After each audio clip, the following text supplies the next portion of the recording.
What is up, guys? So today we're going to cover some of the stuff and cover some stuff with the 86 and some stuff with my old 240 or Zach's 240.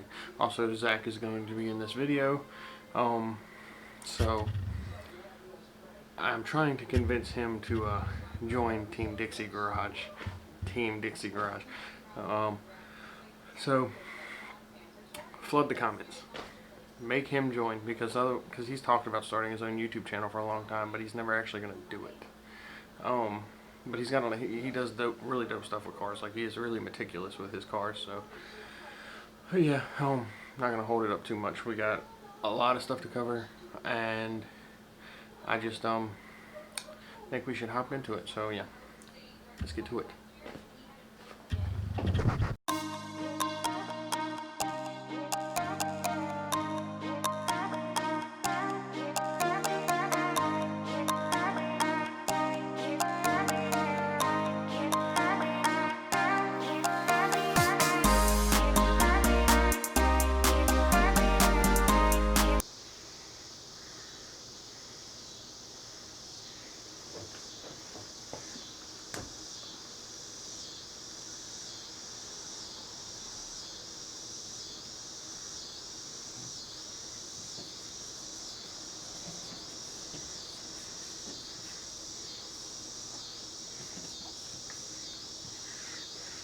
So guys, you can see it's nice and clean.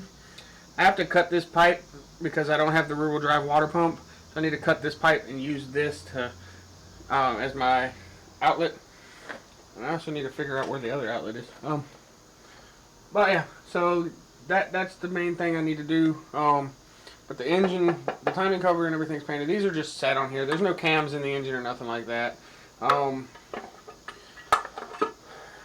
It's just I wanted to get a visualization of how it was going to look. Honestly, this color, I like this color a lot, but it didn't take very well to the valve covers. Like, it's crispy. It was flaking off like it was bubbling up. And this is kind of hazy, like the clear coat didn't set well. So I got to figure out how to clean it up. I really like this color though. It's a really pretty color. It's a Ford green. I forget what exactly color it is. But yeah. I'm going to figure out a way to get this color. I need to probably take the valve covers and have them sandblasted so that they'll take the paint better and look better.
Alright, so I went ahead and set the timing. I just want to show you guys. So, when you're timing in 4AGE, that dot right there is to be lined up with that mark. And that dot needs to be lined up with that mark. Also, on the gear, there's two separate holes. Alright, so, or two slots. On this side, the exhaust side, the little peg is going to be opposite the dot. I know I need to clean the cam gears. They're still a little nasty. But, on the intake side, the peg is going to be lined up with the dot. So, and down here, I couldn't get the crank pulley off of this engine because I wasn't smart enough to think to do it before I started messing with stuff. I don't know if you can see it or not. Let's see. Let me pull my light down real quick. So in there's a little line on the timing gear. That needs to be lined up with that little bulge that you see. That's how you know your engine is in time. So yeah, this engine is in time. I gotta clean up the cam gears. I completely forgot to do that, but that's fine. It's not a big deal. I'll wipe them down, and then they're going under the cover anyway, which is over there. So you'll never even know. But the rest of it looks good. And I still gotta get the oil pan stuff on. So the engine is in time, the time belt's on. It could be pushed back a little bit, but time belt is on. Engine's in time.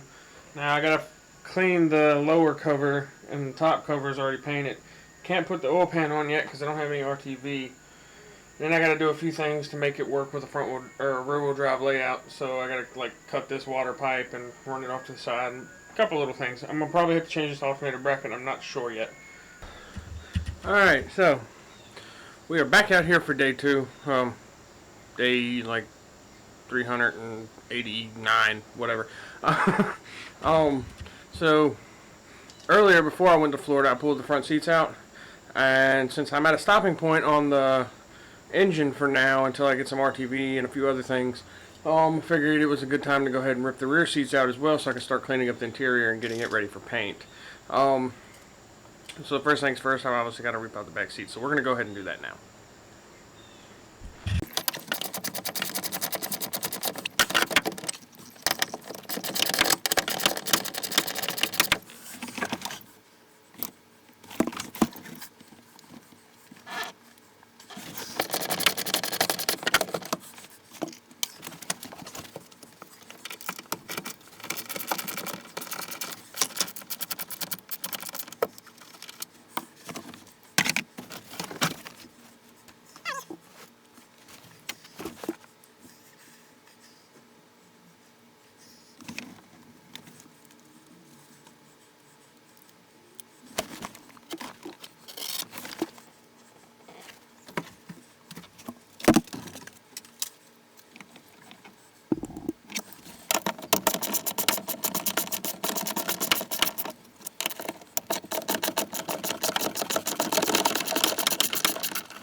Alright, so I didn't record me pulling out the rest of the interior because my camera battery is about to die. So, I'll just show you what it looks like now.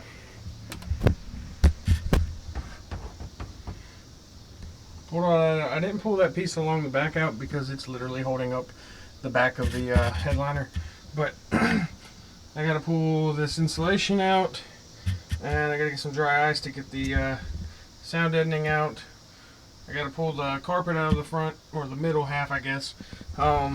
And yeah, once the carpet and everything's out of the front, I will be getting the sound deadening out, and then it's time to decide if I want to keep the rear half of it gutted and only have interior in the front, or what I'm going to do. So I haven't decided yet. So yeah, the 240. We've actually done a little bit of work. Right now we got the engine bay soaking in purple power, and the front bumper is obviously off. We've removed a few things from the engine bay, and we're about to pressure wash it.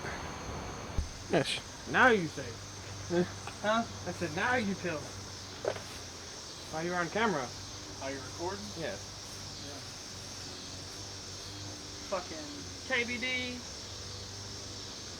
Arrow. As he walks away. It'll be a There we go. Now you're in fucking shot. freshly rebuilt KA, sport and polished head, ARP head studs, ISR turbo kit, 550cc injectors. Probably do KBD, Aero, Type X tail lights. Car's gonna be white, probably like battleship gray for the engine bay. Once we get all cleaned up, we already got motor, transmission, turbo kit, everything. We just gotta start piecing the rest of it together. Yeah, it ain't gonna be 100% functional anytime soon, but we've got the major pieces. Only a few things that we'll have to source out afterwards. And you can use stock mounts, aren't you? You're not using the fucking hockey puck mount. Nope. Well, I don't even have mounts. That's all I have. Yeah, the hockey puck mounts. And then I got the hockey puck mounts that I bought that came with the shitty eBay mount. Oh, yeah, that's what I have the transmission mount at the house. I got something just to get it in the car. And I had the clutch and flywheel and all that shit. You have the fucking flywheel bolts. It'll be fun. There's more here than there was on my fucking A6, alright? I was missing a bunch of shit from my A6. I still am. I don't know if he told you or not, but since I bought this car a couple weeks ago, I spent like fucking $3 grand in it. And I got a little bit of the parts cheaper than what I actually paid for them, so I got about $4,000 of the shit laying around. And it's back on Steelers. Yep, 5 lug. I wanted to go 5x114, big wide fucking 18 for years. Yep. I will not cheat myself on that. Get some water in this thing. This shiny part of the fucking engine bay is the new master cylinder for the clutch. I don't know.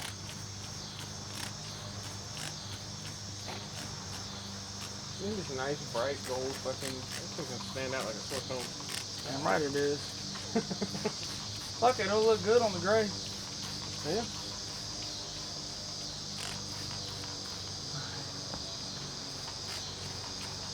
Now let's get some water.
Alright, so we're back at Zach's. First things first. Zach's in some of these skits, so I'm trying to get him to come onto the channel and be a part of Dixie Garage. If y'all would like to see Zach in more videos and him actually join Dixie Garage, leave a comment below. He's my best friend, so he's a dick, but he's my best friend, so y'all convince him to join. Anyways, so he put 4 coats of clear coat on this after we painted it black, and for rattle can I think it looks really good, especially since the engine bay wasn't perfect to begin with. But the next step will be getting the engine. He's got to get all the bolts and nuts that he needs for the engine bay, or for the engine, and then we're going to get the engine and transmission in the car. That way we can start plumbing the turbo piping and everything. But I'm going to go ahead and show you all the engine bay now that it's completed, and we'll go from there.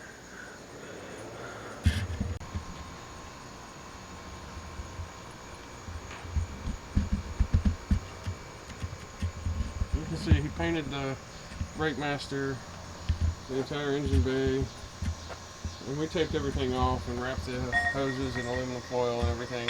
He's done taking that off because he's done painting. So the next step is to oh yeah, and he painted the cross member and all that, so all that looks good. And this is the paint that he used. That's the paint we used to paint the engine bay, and then we used Rust-Oleum clear coat enamel. I mean, for a rattle can job, it looks pretty good. It's obviously not perfect, but for, I don't know, I'd say around 50-60 bucks, it looks 1,000 times better than it did before he painted it.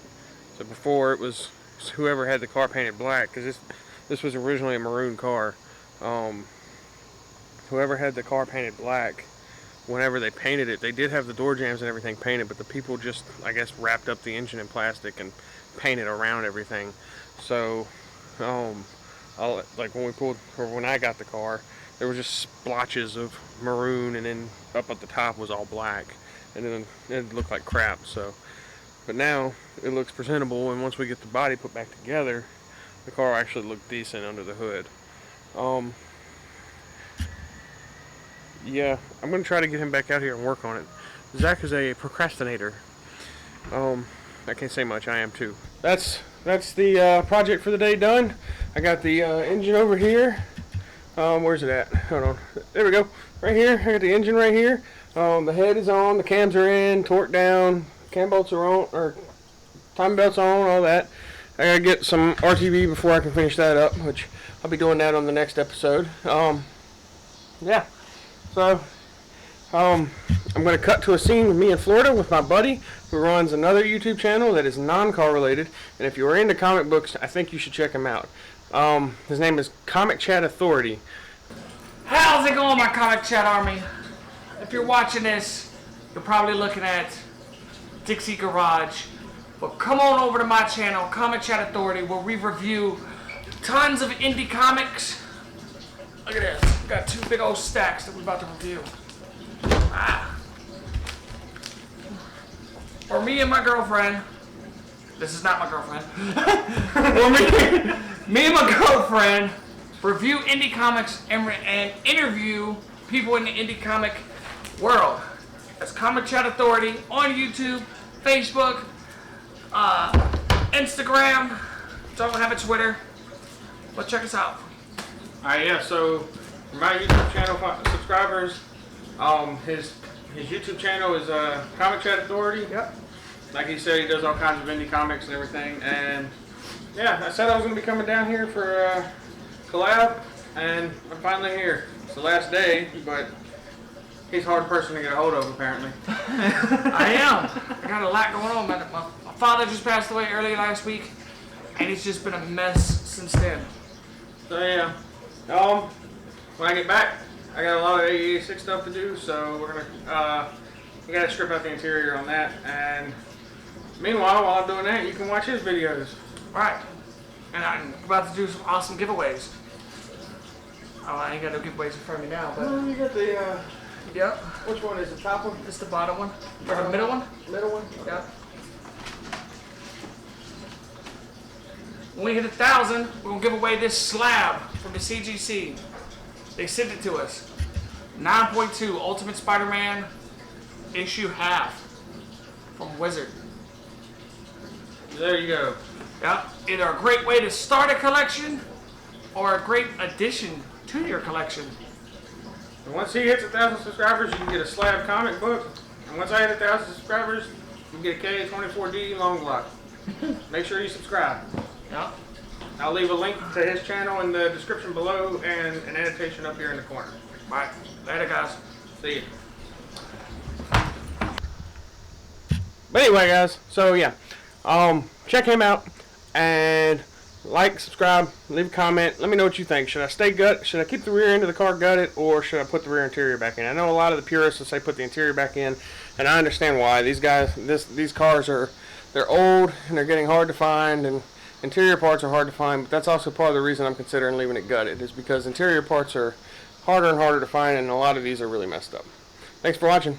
Bye.